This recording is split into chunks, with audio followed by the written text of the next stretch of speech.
Alam niyo bang marami pang tourist destination sa probinsya ng Oriental Mindoro?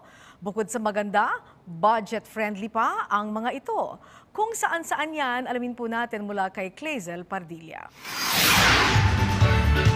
Matas tumugi ng mga turista ang probinsya ng Oriental Mindoro tuwing summer dahil sa mga naggagandahang tourist destination sa lalawigan gaya ng Puerto Galera. Pero sa mga trip na maiba at magpunta sa mga kung tawagin ay untouched o virgin tourist destination, suwak na suwak dyan ang ilog ng Lisap sa bayan ng Bungabong. Mula Calapan City, 2 oras na biyahe ang gugugulin para makarating dito. Malayo at mabato ang daang susungin. Pero dahil sa laki at linis ng ilog, tahimik na kapaligiran at ganda ng tanawin, talagang sulit ang pagpunta rito. Hindi lang pangmuni-muni ang lugar na ito. Perfect ding destinasyon para makapag-bonding ang pamilya o barkada at kumuha ng Instagrammable selfies.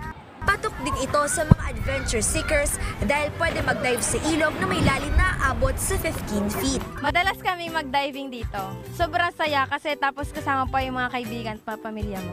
Araw-araw kami naliligo dito at talagang fresh ang tubig kaya maganda itong puntahan ng mga turista. Libre ang pagpunta rito at ang tanging hiling lang daw ng probinsya ay alagaan at panatilihin ang kalinisan dito.